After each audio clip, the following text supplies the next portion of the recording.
It's disappointing. It's so disappointing. You know, I know you know who I'm thinking about. There's just so many people in our lives that it's just like, bro, you are so talented. Why are you so lazy?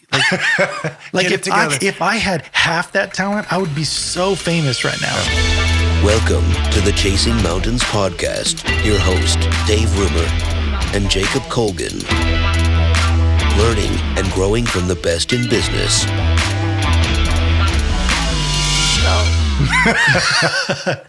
Was that your official count-in? What do you want me to do? 3, 2, 1. 3, 2. We're rolling. Man, she's professional over there. Oh, yeah. It's my wife being our producer. Is this how we're starting the podcast? Volunteer producer. Hi, everyone. Yeah, why not? You know what? Welcome to the Chasing Mountains podcast. Entrepreneurs? Is that what we talk about? Yeah, building the airplane as you fly it. That's what we're that's what we're all about here. Yeah. So Dave and I, we are entrepreneurs. I mean, we have loved business.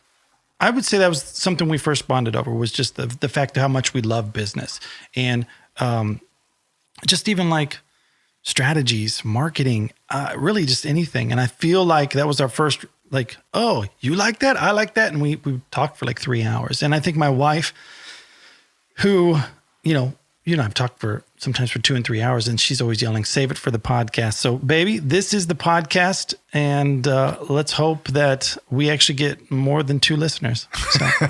So at this moment, this is probably the most unsuccessful podcast there is. We have 0 subscribers. So subscribe. Got to start somewhere. Yeah. So Chasing Mountains, why are we calling it Chasing Mountains?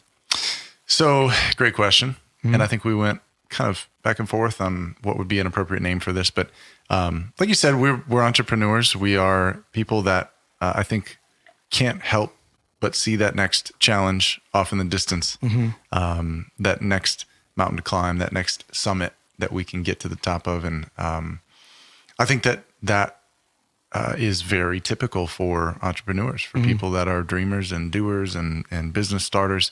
They see a challenge and they don't back down from it. They pursue it. And so I think that really what we want to focus on in this podcast as we go up, each episode is kind of pinpointing one primarily. Maybe we'll do some podcasts where there's a few people, but folks that kind of fit that mold, that are pursuing really just outrageous challenges and have successfully climbed those mountains. And so we want to learn from them, the things they've done both right and wrong. And I think we want to try to see that through the lens of our own lives, because we've done a lot of things both right and wrong. And we love business and we love learning about those things. And so that's really what this is going to be about. We want to learn, we want to grow. And I think we want our viewers and listeners to do that as well. Yeah. I mean, exactly like you said, I want this podcast to be something I learn about. And we've talked about this off camera before, but you are the sum of the 5 people you hang out with. And we do love to hang out with people who achieve a lot. And you and I both have achieved some really cool things in life. And whether it be business, music, videos, really for the people watching, my name is Jacob Colgan. This is David Rumer. David, who are you? Well, I'm your brother-in-law for one thing. You got it. I have no choice here. we married into this podcast. Which, by the way, his wife is the producer tonight. Her name is Ilea. She's a wonderful country artist, and she should be upstairs sleeping because she's pregnant. But hello, Leah. Also, you're in my podcast room. Oh, yes. We forgot to mention that. This is her podcast room that we hijacked. Most of this is her gear. Adding insult to injury, we've not only hijacked the room, but make her run the show for us tonight. So at 11 o'clock at night. It is 11 o'clock at night. Hey, like I said, building the plane as we fly it. We're troubleshooting some things. Anybody who's done anything worthwhile knows that sometimes you got to take a few swings at it. Yeah. So why would anybody listen to this podcast? Like, who are you, David Rumer? What do you do? What's your job? I mean, like, what's going on? Yeah. So I work in sales and marketing, kind of always have. Work for a big company in the heavy construction and mining space, and get to work with the marketing and brand team. And so get to see just things from a really interesting organizational enterprise perspective. Sorry to interrupt, but this is not like We're not talking about small company. This is a Fortune 50 company where you're talking millions of dollars of projects that you're dealing with, like millions of dollars. And the level at which you have to perform is kind of impressive. And that's what you do now. But like, you're also a musician. So tell me a little bit about that. Yeah. So, I mean, I guess back to just sidestep slightly. I mean, back to your comment before about kind of the attracting similar people. I think that both of us, and we can get into this, in future episodes, but I think we get to work with and associate with really, really great people. Mm-hmm. So, intimidating, but also impressive. Yeah. A lot to learn. Yeah. And I do that now and have done that before. So, I mean, kind of going back, quickly, just going back further, prior to that, worked also kind of in the heavy equipment mining space, but more on the training side. I sold simulators, heavy equipment simulators. So I was an international account manager and would work with clients all over the world, many different continents, many different a lot of Google languages. Translation. Yeah. So, but super cool experience. Again, worked with some really great people and a great product. And, when I talk simulators, a lot of people are familiar with like flight simulators that teach a pilot how to fly.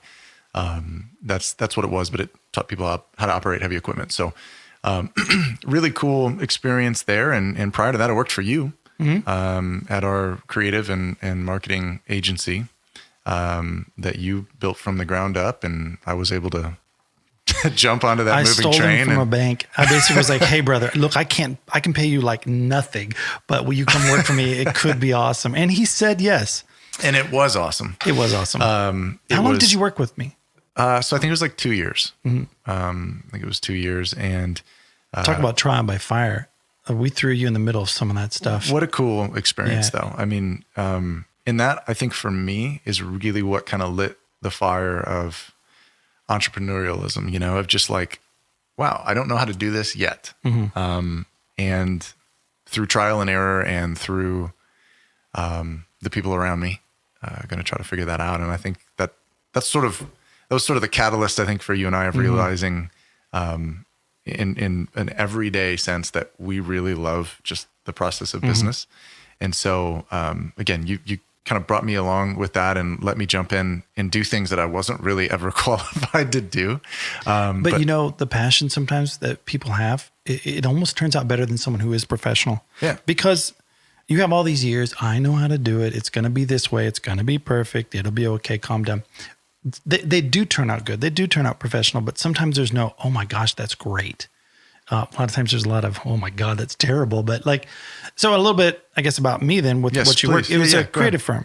And we did video production and, marketing for people. Some of our clients were Warner Brothers, Sony, some different artists. Basically, it was a lot to learn along the way for us. We started off with smaller projects, smaller artists that we worked with Warner Music in Nashville. And then it grew over time. And every single project that we did grew financially, more people, and we had to learn every single day. Like you mentioned, building the plane as it's basically falling. And that's what we did, but we got so good at it. And that was something that we could do. I mean, we would know we had a decent sized budget music video and it had to be done in Alabama. But we had no locations, no extras, no nothing. And we were getting on the bus with them in 2 days. And so the team would scramble, find locations, get on the tour bus with the group. Actually, you'd task Ilea we'd be like, we're going on the road. Yes, Ilea, find us a location. Tell us where we're going. We need 4 locations and go. Yeah. And we learned so much. And like you said, business, I guess one business is very similar to the next. There's a lot of things about business that you can carry over to different types of business. And it's like, once you learn how to do business, it applies everywhere. You're a musician, you're a guitar player. There's so much business and entrepreneurial stuff there that you basically can transfer to anything. I mean, talk about grinding it out as a musician. You guys were on the road doing, his wife, my sister, is a country artist named Ilea Colgan. And man, it was a lot of fun, a lot of work. And is she paying for this promo? Yeah, apparently this is sponsored by, So today, what's our topic for today? I was going to say my podcast room and my promo. It's just all about me. I think it should have her logo over here. Probably. So, but for today, the podcast, that we want to talk about? Hold on. Okay. Hold on. We need a more thorough background from you. You can't just, this, creative agency was a piece to the puzzle. So. See, Mama told me to be humble. So, well, I'm pulling it out of you. Okay. So Well, but you just tell. You have permission. So what did I do? Huh? What's going on? What haven't you done? So look, tell us about coming up in Jacksonville. Oh my goodness! And start. That far back. Yeah. You just give us the quick run through here and work into where you are now. I'm one of 7 children. Okay. I'm the oldest boy, and there were 5 sisters, and I have a younger brother named Jonathan. My dad was a preacher, and we grew up singing in church, whether we wanted to or not. Okay. And we kind of got good at it, and we got great at writing music. And I'd always wanted to be in a band. So back in Jacksonville, I started a few bands. Some were successful, some were not. And I think that started the networking with interesting people exactly. as well. Well, what I did was I went around and I found a bunch of good-looking guys and had them in my band, whether or not they were good or not. And the girls showed up to watch us play. And looking back, brother, we sucked, but people showed up. But I learned so much. There's a pretty big music scene in Jacksonville. Oh, and out of that music scene came Yellow Card, Red Jumpsuit Apparatus. In fact, my drummer was the drummer from Red Jumpsuit Apparatus, a really good guy named John Wilkes. But what that taught me was like how to network and how to organize and structure. And before that, my father owned a construction company, and being a pastor's son, my God, there was a lot of organization going on there, outings, visitation, all those things. So I learned a lot young. Then I fast forward a bunch of years. I started a company called Green Shoe Creative, and actually it was originally called Green Shoe Studio because we had a studio, and we did some documentaries and some videos and some music and stuff that did really, really well. And some of that stuff, some of the work that we did ended up getting, Billboard Hot 100. We had our video seen by millions of people. And that was back when if you had a video that had 10 million views on something, like it was a big deal on YouTube. Like to have 1 billion now, it's not really that big of a deal, but like 1 million, 10 million was a big deal. And so I got to go on The View, Fox and Friends, SNL did a skit on us. So one day we'll talk about that. But I think on the rise up through that, I learned that the goals move. And you want to achieve more and you want to do better. And that's something that I want to get out of this podcast is to talk to people who are achieving great things. And because I want to be a part of that. And you and I, we love business. We love talking strategy. We love talking logistics. Like, I'm sorry, that's pretty nerdy, but you and I geek out about like systems. Yeah. But those are hugely that's key to running a business is figuring out how to set up a system that when you walk away, it still functions. Yeah. And like you said, it's transferable skills. Oh, yes. So, when you learn how to set up systems in this business, if that's a retail space, you can go to that next retail space and apply a lot of the same systems, that same template, or whatever, type of business, whatever industry, is transferable. So yeah, it gets simpler as you go. Yeah. And you just kind of the topic for today, we're going to kind of go over the 10,000 hour rule. And I think it really applies. And even though I didn't know it was a thing, it really is. Yeah. And it's that those reps, putting in your reps. So do me a favor and kind of just like in your mind, what does the 10,000 hour rule mean to you? Yeah. So I'll introduce it. You're the one reading the book. So yes. I'm going to have you, kind of do the in-depth, but I think it was 2008. Malcolm Gladwell wrote the book Outliers, and he covered, I think, some pretty interesting aspects of psychology there when it comes to success, basically. But the big takeaway, I think, was for a lot of people this concept of 10,000 hours, which is really about just putting your time in. So if you are a professional athlete, if you are a business professional, essentially success comes from this sort of magic number of 10,000 hours put into a trade or a skill or a passion. And so, go from there. Well, I think the book was really good. I was surprised on how little the book had to do with the 10,000 hour rule. There's so much in there about being an outlier. And an outlier is someone, we're talking about Steve Jobs. We're talking about Michael Jordan. Someone that's just above everybody. They're outliers. They're people that went against the grain or changed the entire game, or someone that just like, oh, that's a poor kid from the Bronx. That ain't going to ever happen. And they do it anyways. And it kind of looks into the, like, why? Why are some of these people so successful? Yes, luck, some of it. A skill is one of it. And even like your connections. But what I took out of the book was putting in your reps, working at it, but also working smart at it.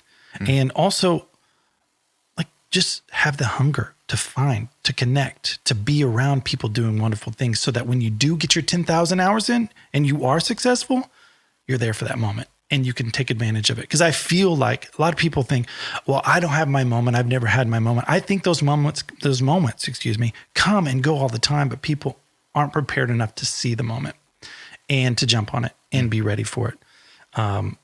I feel like, you know, I talked about this before the podcast. Like, I struggle with even knowing, like, personally, what's my 10,000 hours? What have I put in? What's my skill set that makes me, like, what have I been working on for the last 10 or 15 years? And I've talked to you, I feel like it's negotiating. That's something I love to do when the moments get tough, when it's not supposed to be successful.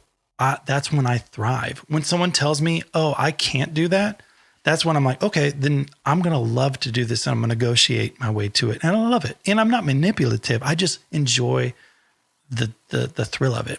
I was reading an article from I think it was the New Yorker, where I saw it recently, where Malcolm Gladwell was sort of reflecting back on this concept of 10,000 hours. And he also, I think, was a little surprised that people jumped on it, was man. such a big takeaway nugget from the book. I'm not sure he was really expecting that. But he said it, if I remember correctly, it was sort of originally observed and documented in a paper by, I think, a couple of psychologists. Yes, and it was really focusing on chess, like what it took to become. And violin. And, you know, kind of these like traditionally masterful type trades or skills, and what it would take to become a master or a grandmaster in chess or violin. You know, just some of these more, I think, what are perceived to be really complex skill sets. But, you know, I think as we've thought through this, I've had a couple of realizations, and those one of could those, be scary. well, one of those is that I think all of those 10,000 hours are not created equal. No. And I think also that they're not exclusive. Like, one of those 10,000 hours might be, you know, for me, strictly marketing. Hour 2 might be sales. Hour 3 might be some combination of it. And you know, and then the rest of the hours you're pulling in from other experiences that may not even kind of fit into nicely into like a sales or marketing category. But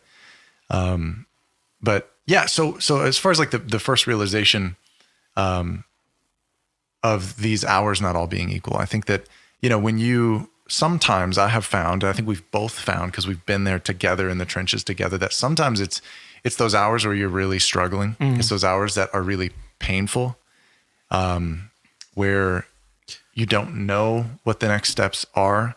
You don't know what to do in that moment. And sometimes those are the scary moments, but I think you can learn the most. I mean, we were kind of joking about how our 10,000 hours maybe equates to like 30, just because it was 30,000 hours. Like, we took some rough. time. Yeah. And did we make it clear that what the 10,000 hour rule is basically, it seems to be the most successful people, the outliers, the people who have achieved things that they were told that they couldn't, or it shouldn't have been possible, was just putting in the time. Like maybe they didn't even know what it was. They had a passion for something, but they were obsessed.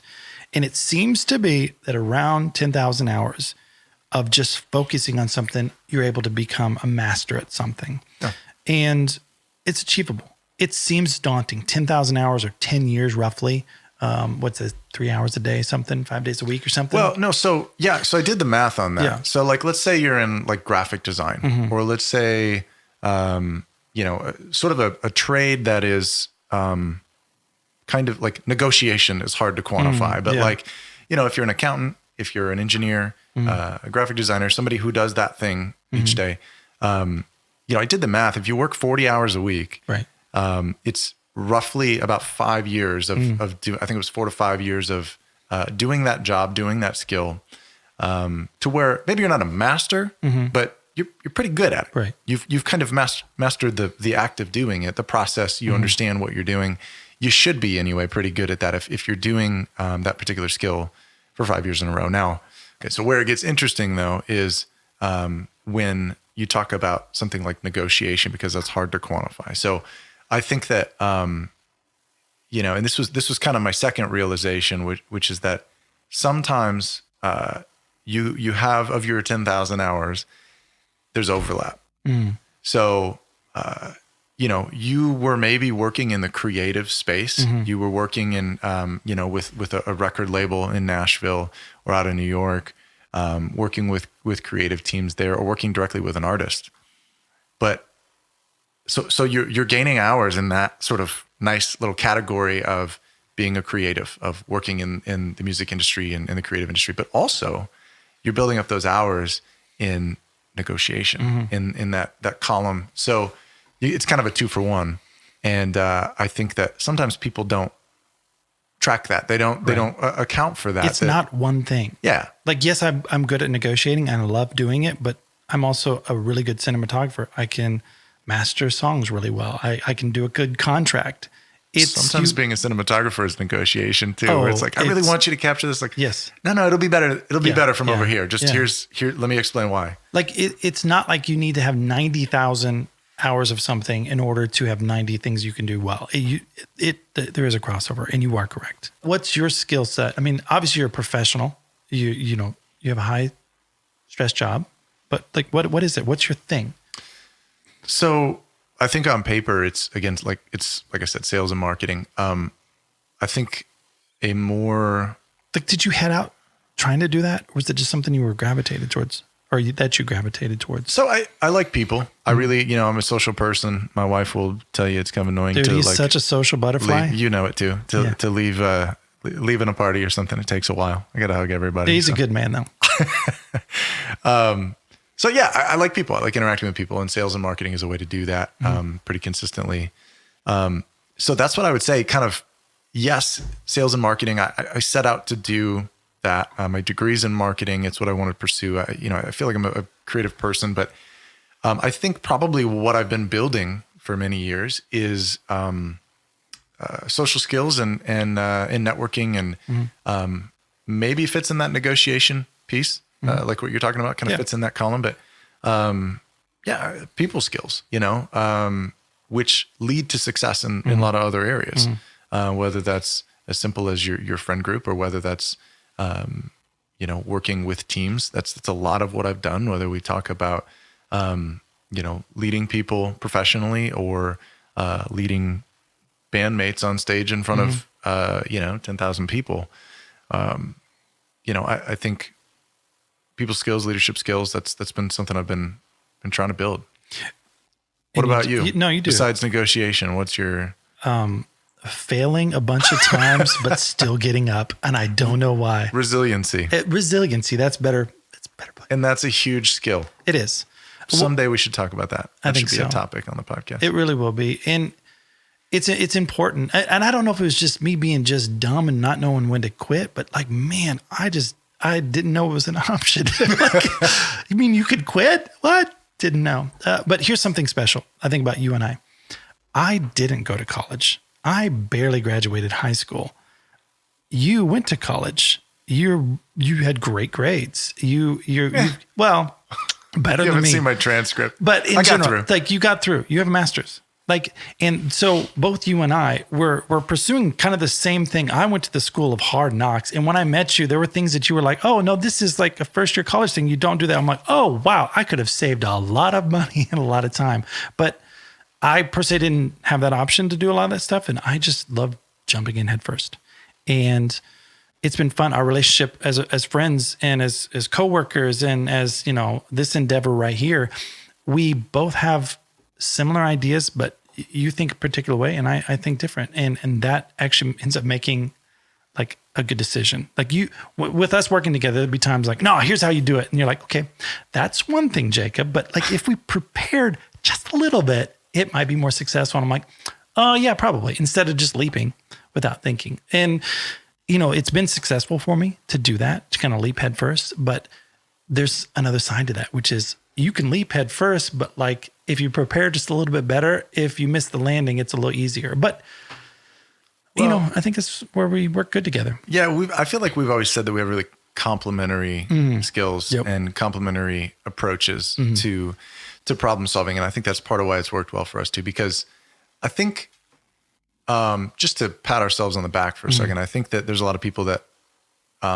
if they were in our shoes and came together, that there might have been some dysfunction, or at least more dysfunction than we've dealt with. Sure. Where, I think, like you said, we each bring some things to the table. And I have learned so much from you over the years on how to be courageous when, things are really tough and, we're not sure of that next move. Wait, when was I ever courageous? You're courageous all the time. We'll talk more about it. But I mean, I think courage is kind of the name of the game when it comes to being an entrepreneur and starting businesses and running businesses and just, diving in head first. And I think you have helped me over time become far more comfortable with calculated risks. And I think that probably I have also talked 100%. You down from the ledge a few times when you're ready to jump. Oh, sure. And it's like, hey, let's think about some of the other factors that come into play here. And sometimes you convince me and we jump together. But I think that,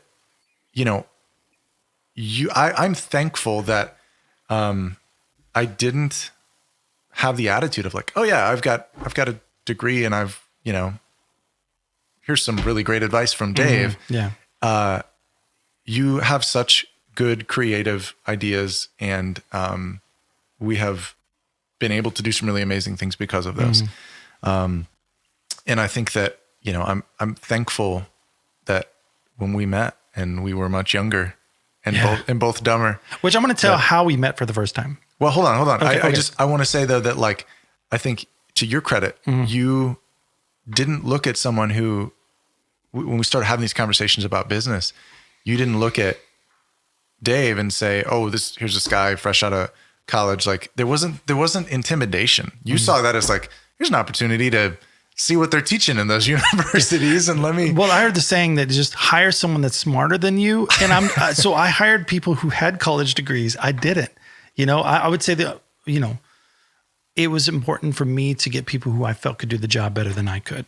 And that's partially why it was fun working with you guys. Well, and I disagree that I could do any of the job better than you. Well, a different point of view. It was a different point of view. And I think that for me, what an awesome opportunity to, as a young person fresh out of school, to be working with someone who owns a couple of businesses and you're genuinely interested in my perspective on things. And so we would have these conversations and, sometimes you would take my advice and sometimes you wouldn't, which probably was good. Sometimes that you would not, but, was it you, Leah, that always says, well, that's one idea. That's one way to do it. Yeah. I think those complementary skills, that goes back to just, having a network of people, but it's been fun. I think for the two of us, I will say, at least for me, it's been, and I think for you, fun for us to build our 10,000 hours together. And we really have. Yeah. So the first time that I met Dave, we were on a shoot and the main character bailed on us last minute. So he wasn't getting paid. That's probably why he bailed. But I looked at my sister, Aliyah. I was like, Leah, we need someone like here in 30 to 40 minutes. Do you know anybody that's kind of good looking, and can act a little bit? She's like, well, I think I know some guy. I'm working with it. And he's like, okay, look, and you're going to have to that's kind of what she said. And I was like, fine, I don't care. Get a hold of him. And she told me, she's like, yeah, he'll come. He'll be here in like 25 minutes. I was like, that's great. Didn't know what you looked like. Didn't know if you were an a-hole. And when she said, hey, Jacob, this is Dave, I literally shook your hand and said, Dave, thanks for being here. This is Irene and this is Britt. And they literally attacked you with makeup, wardrobe, and you were filming in the next 10, maybe 15 minutes. Yeah, I think I was a waiter. You were a waiter. Right? Yeah. Yeah. And I think you had something to say or whatever it was. And I thought to myself, look, this guy doesn't know who we are. Here's this set. We're filming something. He doesn't even know the script. And he just jumped in and got on board. And I thought to myself, this is a cool person. And I could tell my sister liked you, just by how she was like, he's kind of good looking. And I know it's like, okay, sure.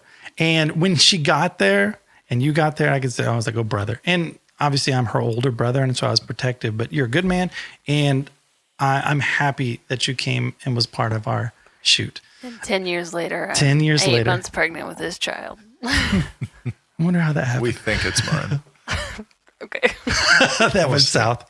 But so working on 10,000 hours, and we talked about this earlier. It's not, well, like you said, hour 5, hour 10, hour 1,000 is more important. My wife brought this up the other day when I said practice makes perfect. And she said, they've updated that. And I said, what do you mean? She says, perfect practice makes perfect. And that stood out to me. And I was like, that's interesting, because I've practiced before lazy at something like the guitar or the piano. And you could tell.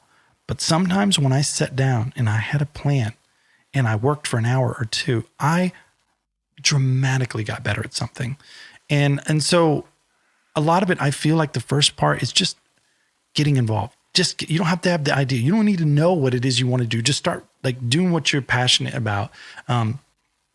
Obviously if you're wanting to knit, you can be the best knitter in the world. Maybe it won't bring you income unless you have a YouTube channel or you're selling products, whatever it is. But just get started. You don't know necessarily what it's going to end up being. For me, I didn't head out thinking I was going to own a creative firm. I didn't think I would own a rather large salon with my wife. I didn't think I would own a construction company at any point in time. I just headed out doing something and I got good at things and it led to different things. I guess my point to all of it is just get started. You don't need to know exactly what your thing is yet. A lot of times you find it along the way. Dude, you gotta work at it. And part of the example in the books was talking about the Beatles and how they were a band, obviously, and before they came over to America, they actually went, I believe it was Germany. They had the opportunity to play for a strip club, but it was like 8 hours a day, every single day for like months. So they performed some like 1,200 times as a band for these strip clubs. Now they did it because they didn't get paid much, but they said they got a lot of alcohol, a lot of drugs, and a lot of women. So they kind of just did it for whatever. But what they really... Which probably makes the 8 hours miserable. Oh, sure. You start that gig the next day after partying all night, just like, ugh. But what it did was it made them be the band, the Beatles. There's something different than just being good at something. It's that intuition of knowing when someone's off and you can follow it. If someone's going to end sooner or they're going to go a different direction in a song, they could improvise. They weren't just doing like the Beatles type music. They were doing the like jazz. They were doing blues. They were doing everything they could think of. If someone yelled out a song, they would try to play it. What that taught them was basically how to improvise, the muscle memory that they had. They could probably play basically drunk as could be. And that's why when they came over to America, there was that, what they call that, not the Beatle invasion, what they call that? British invasion. The British invasion. Yeah. And you can see that throughout just history in general. I mean, look at Michael Jordan. Originally, he didn't even make the team. Like they told him he wasn't good enough. Michael Jordan wasn't good enough to play on the high school team. And that needed that kick in the pants though, dude, Sometimes we need that. Yeah.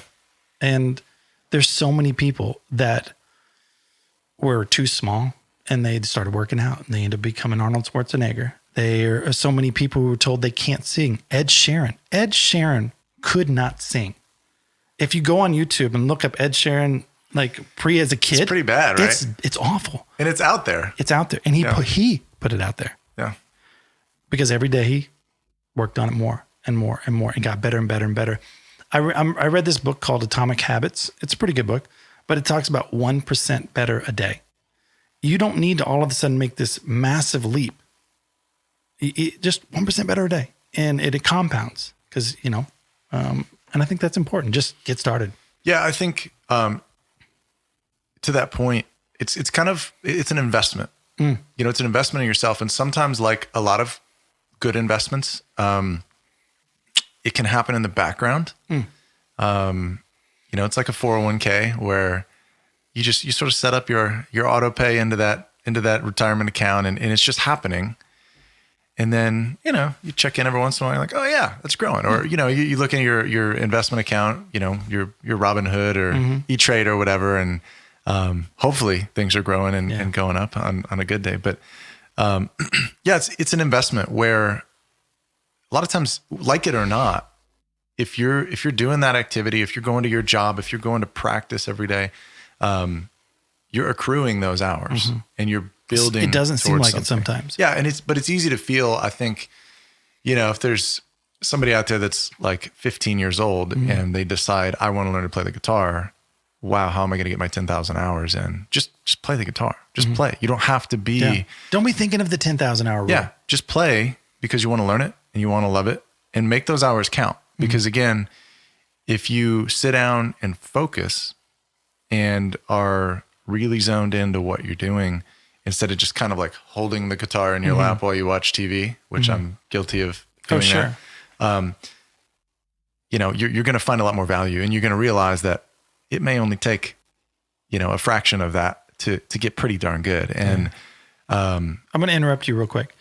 Do you feel like entertainment, how easily accessible it is now, is killing the moments in which we could learn something?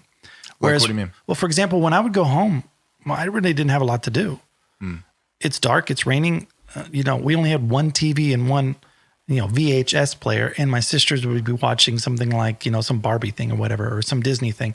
I only had the opportunity to play the guitar or the piano. Like now, your phone, so distracting. Social media, as you scroll, you can endlessly get caught scrolling on TikTok or Instagram. And I feel like back in the day, it was just easier to be like, I'm bored. I want to learn something. Yeah. I think that it's really hard when you're in a consumer mindset. And I would almost say, like, I think people definitely get in seasons of consumption where you don't really even realize you kind of move into these habits where you're, you drift into just picking up that phone and start, like you said, start scrolling, or you end up watching TV. We were talking about this the other night, like, hey, we should just not be turning the TV on, late at night. Cause that's like productive time. We have so little time as it is. And if you turn on the TV, even if it's just kind of happening in the background, it's easy to sort of become consumed in that. And I think it's really hard to be creative and to produce when you're always consuming. And I think that the consumption phase is important, but make it valuable. I try to, for myself, I try to have, I think you're the same with this. I try to have kind of my own sort of personal policy that when it comes to like YouTube videos or any kind of consumption that I'm doing, podcasts, whatever, I don't really pursue entertainment for the most part. I'm like, YouTube has become such a invaluable tool for learning things, gaining skills, becoming a better person. Like you said, 1% better every day. And, I try to make that time count. And so, I think that being like having these moments of quiet where you can not be a consumer, and you can work towards creating things is super important. And I think that's again, kind of who we want to speak to and who we want to focus on this podcast, right? No, exactly. I would love to stress to people, it's okay to be bored. Amazing things happen when you're bored. Your mind is a freaking amazing thing. And we are terrified almost of being bored these days. People do not want to be bored. I remember being bored so much as a kid and as a teenager. Yeah. And the mind wants to learn. The mind craves being like challenged. I feel like people don't have the discipline that much anymore. I want to encourage people, find that discipline. Put your phone down. Learn something, unless it's on your phone and you need to use your phone. Don't do that. I think it's important just to get started. And I want to encourage people to understand that, yes, it's a long haul, but it's also a lot of fun. And I have failed along the way so many times, but also understanding that failure is actually part of that success. I've learned more from failures. And I know people say that all the time, but it's true. There's many times I've been terribly embarrassed of something or humiliated at like a decision I made or something I've said. There's a couple of times I've said things on camera that were just embarrassing and a lot of people saw it, but maybe my 10,000 hours is failing enough times to eventually falling down that eventually maybe things are successful. And I do feel successful actually. Yeah. Well, I hope so. Yeah. I think then sort of, bringing this back to chasing mountains and what we're going to be doing with this podcast. I think that we're going to want to focus on these people, both present day and through history, entrepreneurs, successful business people. So not even necessarily business people. I think we want to focus on athletes. We want to focus on military. We want to focus on people that, people who chase the mountain. Yes. Like and success, pushing the limits. But folks that have failed a lot and how they failed and how they picked themselves back up, and how they got through that. People that, had struggle, people that, are resilient, people who were bored, and took the time to notice there is a need that's being unmet. And I have the skill set to meet that need, or I can create a system or bring together people, to meet that need. And with Malcolm Gladwell, one of the things that he talks about was, that, success comes from talent, the combination of talent and preparation. And I think that, as you accrue those 10,000 hours, you are becoming more and more prepared. And there's a lot of people that try to rely on one or the other. Maybe you're super talented, but at some level of competition, either in the marketplace or in athletics, so suddenly everyone's talented. There's a point at which you move up and you move up and you move up, and talent is just a prerequisite. It's not going to carry you. There's a lot of really talented young people in school, but on the other side, you have people that are super prepared. They work really, really hard. And I think oftentimes in life, if you're not talented, but really prepared, sometimes that can even edge you out over someone who is talented but lazy. Dude, we run into that all the time where we see people who are so talented but lazy. Yeah, it's disappointing. It's so disappointing. I know you know who I'm thinking about. There's just so many people in our lives that it's just like, bro, you are so talented. Why are you so lazy? Like if I had half that talent, I would be so famous right now. Yeah. But that's so it's the people though, I think, that find a way to combine the two. And that's also what I hope to talk about in this podcast too, are the people that, that are talented, that are brilliant, that, and we're going to interview those people too. We're going to actually, we've got to know a lot of really cool people. Now we're going to get through a few podcasts just to work out the bugs, but I mean, we've got people who are managers of really popular artists. We've got people who have sold companies for $200 million going to be coming on here, and a few other people. There's a local guy even here who's a billionaire. I'm not going to say his name, but I'm working on even talking to him, like a billionaire. That's crazy. Now, it's fine. I'll talk, Jake. I'll find. I'm just kidding. Hold on a minute. It's not us. Neither of us can help make the joke. Yeah. Who else? We've talked about people from history too. So there's a lot of people Nikola Tesla. Now he wasn't an entrepreneur at all. Like, in fact, he died broke. But the people who took his technology, who were entrepreneurs, have built some of the most amazing companies in this world. Yeah. General Electric, Westinghouse. There's so many things that just came from that. So it's not just having the talent, because Nikola Tesla had the talent, but he didn't know how to sell the product. And the men who had the talent to sell the product are the ones who actually, unfortunately, took his product and went. I do also want to talk to people about like being a capitalist, like capitalist society, capitalism, I should say. It's almost like a bad word these days, but it's brought more people out of poverty, and it's changed lives. It's changed this nation. I mean, at the end of the day, capitalism is, you have something I need, I'm willing to give you this. And I love that product. You give me the product. That's capitalism. Unfortunately, what people hate now is like cronyism or monopolies or something like that. I mean, capitalism has helped me and my family. When we needed something, we went and worked really, really hard to sell something or build a house or do a video or whatever it is. And it paid for what we needed. But we worked hard. Obviously, we should be paid for it, and handsomely. Yeah. And capitalism does a lot of good things. It does.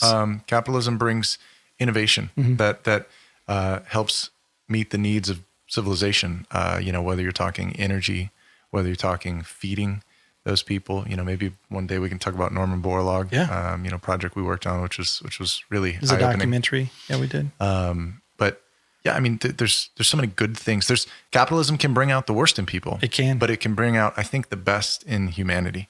And I again look forward to kind of exploring some of those things as we dive into this in episodes to come, and look at those innovators, look at those creators, people that just see things differently. And I think that we see things differently. Oh man, we can't stop thinking. When we walk down the street, we think of business ideas. Yeah, I know you do. I do all the time. It's like, if someone did this, that, and that, that'd be a business. Someone could make money. I've been. Leo will tell you it's like constant. Yeah. Right. Where I'm just. Yeah. Yeah.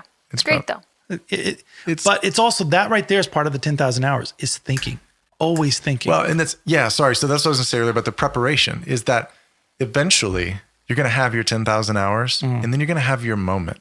Yeah. Whether that's a sudden spark or an idea of the combination of being prepared by investing and doing your time and putting in the practice with your talent that you can bring to the table, whether again, that's been something that you've accumulated over time or something that you have naturally, but you'll have your moment again in business or whether that's, your game's on the line and you're shooting that game winning 3-pointer or you're going to the line and shooting your free throws. Suddenly you'll have your moment where it all comes together in the time you've invested, the and talent it looks that you like have, overnight success. and it looks like it was effortless. Yes. And I think that's what really excites me. So we talk all the time in the music industry about people that have seemed to be an overnight success. And we know that so often that's not the case. Someone maybe they've been playing clubs for 10 years, small venues for 10 years, and then, and have been incredibly skilled for at like doing most so. of those years. Yes. It's just, it took the right combination. And sometimes it takes, it takes the confidence that comes. We were watching the other night, just several performances of, kind of some like breakout performances of people. That Tori Kelly, performance, at, what was it? I think like the Nickelodeon or Kids Choice Awards or something where she's Is she from American Idol or is that which She was kicked off of American Idol. Simon told her she sucked. she's so good. Are you She serious? is so good. lesson learned there, right? But she she owned it at that performance. If you haven't watched it, What is it search again? for it. It's Nobody But You by Tori Kelly. And it's Yeah. live. It's just her and her guitar in front of like an arena of people. That girl can sing. She can Oh. play. She can Can she play. really? Oh, for sure, Yeah, she can play. this doesn't matter, but she's the one who she was the first woman I ever saw like playing bar chords and playing really playing the guitar, and I was like, oh, I could do that. And what's cool about that performance is I think again, pretty breakout performance, like big time. Again, probably not overnight success. I'm sure she'd been doing it a long time, woodshedding and building those skills and putting in her hours. But you see like when kind of I think they come back from commercial break or whatever, she's standing there ready to play. And you kind of expect like, okay, singer songwriter, she's going to kind of like, she's going to strum on that guitar. She's going to sing her thing. And it's like a pretty grooving, like pop style song. It's not really an acoustic song. What's it called? Nobody But You. Nobody But You. One day we'll have our system set up where we can play the song on the podcast or play the clip. But Here's something that was in the book that was interesting. Nobody Love. Sorry. Nobody Love. That's what it Nobody is. Love. Sorry. But I'm just saying, like, it was awesome. And she had her moment, and people, I think, like us, when we saw that, were like, whoa. Like, that is a combination of talent, skills, time, preparation. And also people skills up on stage. Like you can be so talented, but awkward, and it makes it uncomfortable. It's such almost like a soup of things you need. And she's honestly amazing. Do you want to tell us about your breakout performing on The View? Oh my gosh. Or we're going to talk about that another But time. we'll talk about that another time. For Luke Bryan, right? Yes, for Luke Bryan, and Whoopi Goldberg was there, which, by the way, she was like a childhood idol. I grew up watching Star Trek, and she was Guinan. She's a character in Star Trek. That was the first time, really the only time I've ever been starstruck is when I saw Whoopi Goldberg. And I've seen plenty of famous people and never thought twice about it.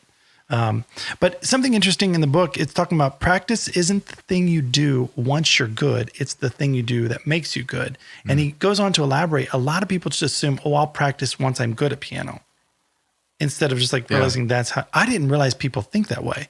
Like you just have to put in the hours. And he talked about that quite a bit. People always talk about, well, one day I will, one day I will. And it's like, well, that day won't come unless you just get started now. It is an interesting book. And like I said, a lot of people focus on the 10,000 hour rule, but that's one part of it. And another part that I thought was important, proximity to something.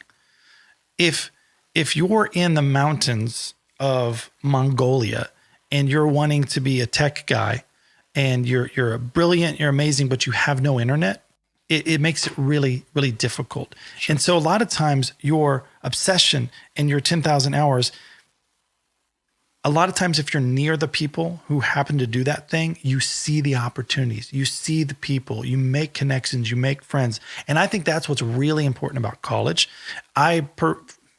Particularly, I sometimes feel like the colleges really struggle with staying up to date with how to educate people, and it's slow. But one of the things amazing about college is the connections. You're talking about people who are in marketing that were your peers go on to be, the people in the industry. You can actually talk to them, call them, and they're, oh yeah, from such and such. So the connections are very, very important when it comes to putting your 10,000 hours together. So that's part of the 10,000 hours is being a part of the community, finding out what's going on, being obsessed about something. Well, and one of the things that I hope we can maybe explore too in an episode is the, social media's effect on proximity, and just social connection through technology and the internet. I mean, just in making music, here, the three of us in our house, we have been able to work with expert professional musicians in Nashville because we'll track here and send something off to them and we'll get a file back a few days later. And we're talking about top-notch people. Performed with Blake Shelton. Who are pretty affordable. Yeah. And we could talk about 10,000 hours. Those bros have like 50 or 60,000 a year. No, I'm kidding. But like these on the road. Like these guys put out, I mean, they're on the road. Then when they're home, they're pumping out track after track. Yeah. And that's partially why it's affordable, because they have a huge studio set up in their home and they're able to crank out 4 or 5 tracks a day and charge you $150 and make a killing. Yeah. But that's like an artificial proximity that you can still take advantage of compared to the past, where if you wanted to find success in Hollywood and find success in the movies, you had to move out to Hollywood, move to LA. If you wanted to, be in the rock scene, a lot of times you had to move to Seattle, or you'd go to New York, like underground, or you go play country. It literally was proximity. Yeah, country. You play Nashville or Texas. You had to go there and be around those people because that's valid. But you and I talk about this a lot of the time now. Like if you want to do country music, it doesn't matter. You could live in Alaska, do country music, but you need your network of people, even if it's whether that's your fans, whether that's your support system. I will still say that like country music, there's no place that has the business infrastructure built around country music like Nashville. Right. But, so, I mean, if you like at a certain level of success, you need the management teams, you need the marketing teams, you need the record labels, you need the publishing companies. But, if you're talented and you have some basic equipment, you can make incredible music in your home. You just need to be connected still with other people, and have that proximity remotely. Mentorships, I think, are hugely important. And I think you'll find that when we talk to a lot of people coming up on how many people had just good mentors, good friends, and just being a part of the scene.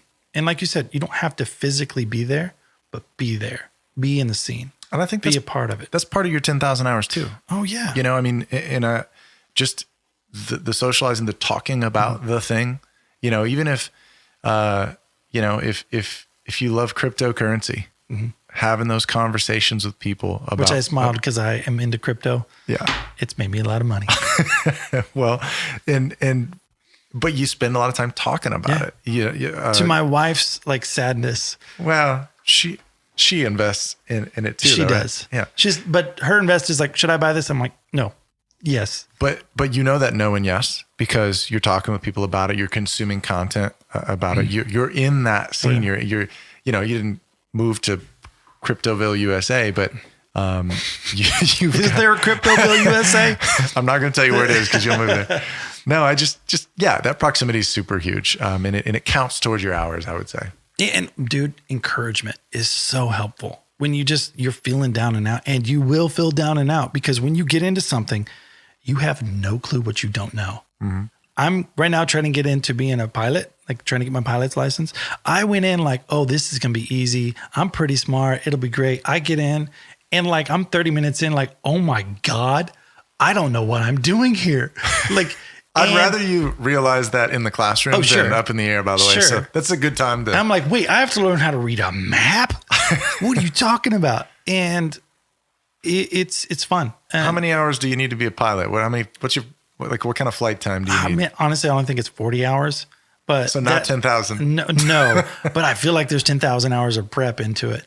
But I also want to say to people, your 10,000 hours is always going to be, I don't think you ever really achieve it. It's one of them things where as you achieve something, there's something else you want to achieve. And if you're not doing that, I think you're in trouble. To talk a little bit about my sister, Aliyah Colgan, when we started off, acoustic gigs were a big deal. Being in front of 4 people was a big deal. Writing one song was a big deal. Well, then it was 100 people. Then it was 200. And at one point in time, she opened for, who's the guy? Red Solo Cup guy?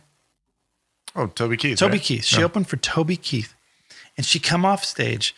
And mind you, he comes on stage and he thanked the opener, pronounced her name correctly, Aliyah, which most people say Aliyah. He says, I want to thank the opening artist, Aliyah Colgan. And everybody, 10,000 people go, ah. She was in the restroom. Didn't hear any of it. But I was so proud of her. She gets off stage and she was talking about the things she messed up. She was talking about, next time I'll do this. And I looked at her and was just like, hey, this is a moment. Look at that. You just did something huge that most people, that would have been the thing they put up on the banner for the rest of their life, that I did this and I performed for this many people. But I kind of appreciated it. Her goalpost had moved. This girl who was 14, 15 years old, bothering me in the studio, learning how to write music, now is performing for 10,000 people and critiquing herself and not taking that moment to look. But she did. She stopped and she looked and she was like, wow, how far have I come? And then she's like, well, the next thing I want. So that mountain is always moving. You are chasing that mountain. Do you think that's why a lot of, maybe not a lot, but basically, Leah, I am really proud of you. You've done a lot in life and I'm a worm. You're a worm. I know it feels like that sometimes, but I am really proud of you. And it's a big deal. Thanks. Do you think that's why a lot of folks that find success struggle to enjoy it? Because 100%. One of the prerequisites to finding that success is to be constantly pursuing the next thing and being better every day and thinking about, okay, next time it's going to be this. Next time I'm going to do that better. Do you want to hear the story about the first time I got $100,000 check? Yes. So, and what? How come I haven't seen any of that? Oh, because I was your boss. No, in my mind as a kid, $10,000 was so much money. So wait, back up. I probably did see some of that then, oh, right? Yeah, you totally did. This is poignant to what we're talking about. I am always looking for that next thing. And for some reason in my mindset, getting a $100,000 check was something. I had made it at that moment.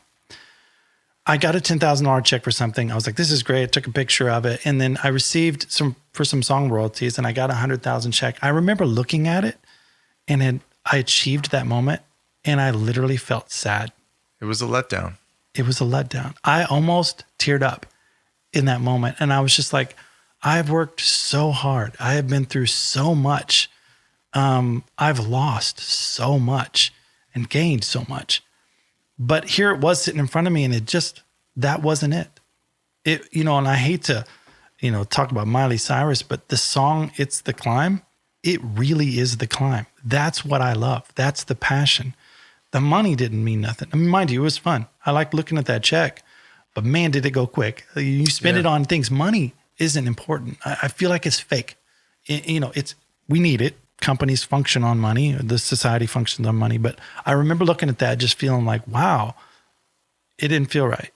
And so it's that it's constantly moving. Yeah. And I think that's why a lot of people on top are actually really depressed people. People are like, oh, that guy's a billionaire. Why would he have ended his life? It's not about the money. It's about, you do have to have a balance. You do have to have joy in your life. And if your business brings you joy, then do it. But if it makes you miserable, find something else. Yeah. I mean, I think that's really profound. And I think that there's so many examples of that with successful people. I've heard. By the way, hold up. I'm not whining that I got $100,000. It was a reflection of all the 10 or 15 years of like struggle, man. Yeah. And no, can't say I've gotten $100,000 check, but not yet. You need to think that too, not yet. Well, but what I might relate that to is either some just really amazing performances that we've done, really cool events, big shows, or even just like going and visiting the Grand Canyon, which we did a few years back. How was that? How was it? Yeah, I've never been. It was, I mean, it's awesome.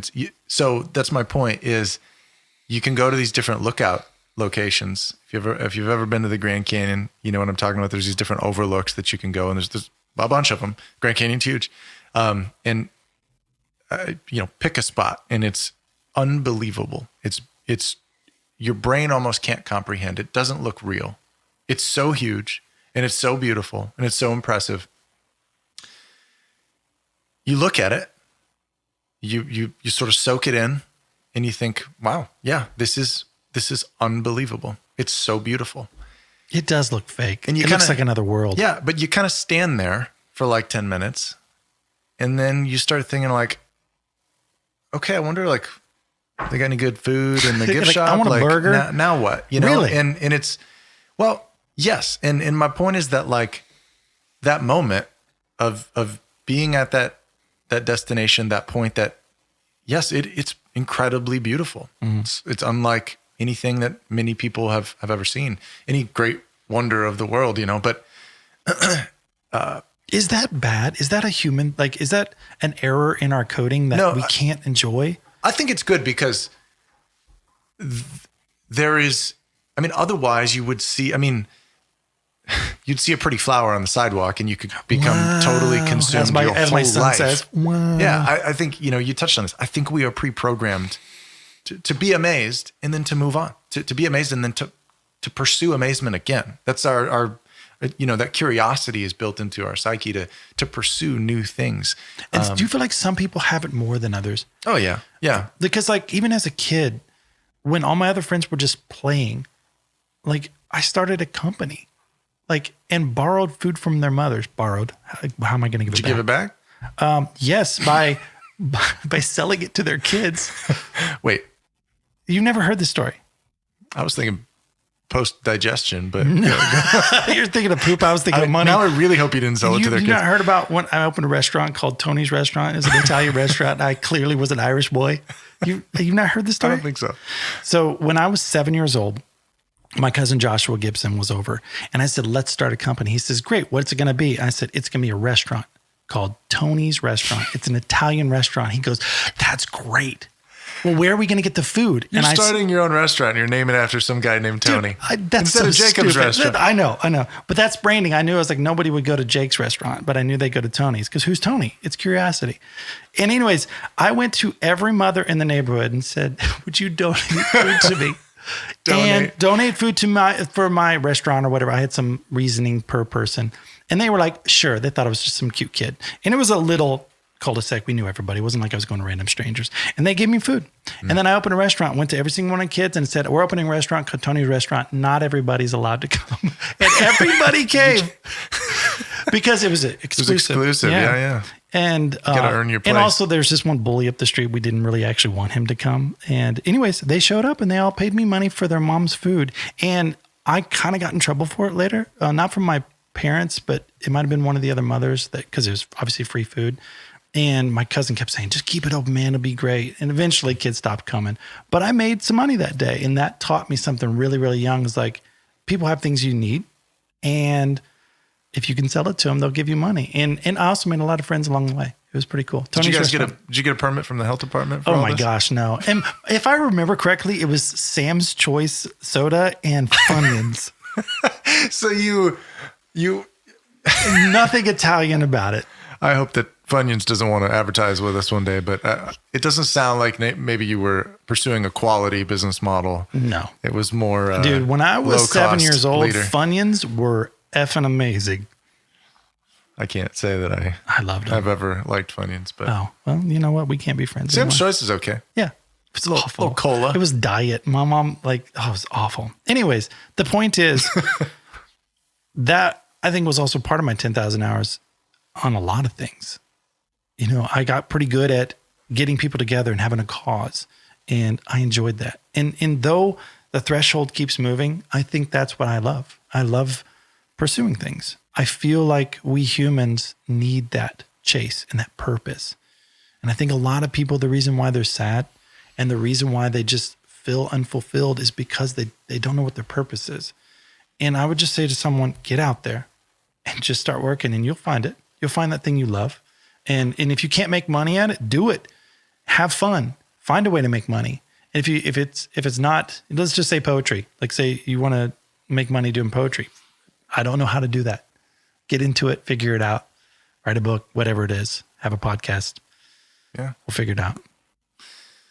Well, I think that's all good advice. I think that definitely good conversation today. Who are we talking about next week? That's a tough one. I'm putting you on the spot. There's so many people. It's going to be somebody good. We have our list.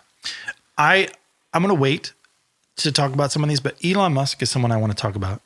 I think he's brilliant, crazy, all at the same time. I think I want to talk about Mr. Beast. He's a YouTuber. Yeah. For anyone who doesn't know, he has like 250 million subscribers between all of his channels. Brilliant kid. He's 23 and inspiring me, almost a 40-year-old guy. And I think I guess for me, Arnold Schwarzenegger is someone that I look up to, even though I know he's failed in a lot of things, but like at the end of the day, his kids love him and he has a great relationship with his kids and he's successful. And I feel like a lot of people think they have to sacrifice family, friendship, health to be successful.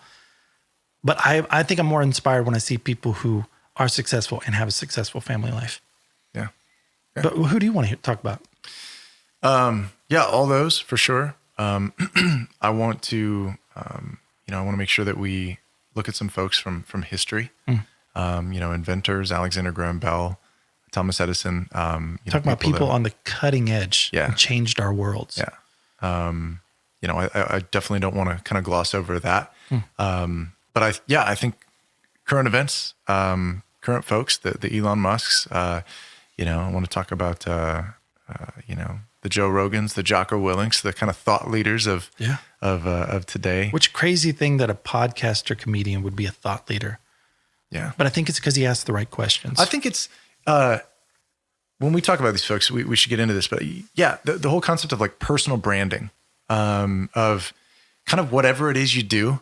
I was thinking about this as you said, Arnold. The guy has found success because people are excited about him and what he does. And so it's easy to pursue a lot of different things, whether you're in bodybuilding or acting, or you're the governor of a state. You've got people that root for you and get behind you because they believe in that personal brand. And I think we see a lot of that today, people that build personal brands and businesses around that personal brand, again, like a Jocko or a Joe Rogan. So I want to explore those. I also think before we do close this podcast, which we will soon, I don't want people to think that they have to make their 10,000 hours before they can start making money. Because Lord knows I was making money before I was like 3,000 hours in. Yep. And I think that we don't need to wait for it. We just got to hop in and get going. And I think a lot of these people that we're going to talk about did that. Yeah. Building the plane on the way down.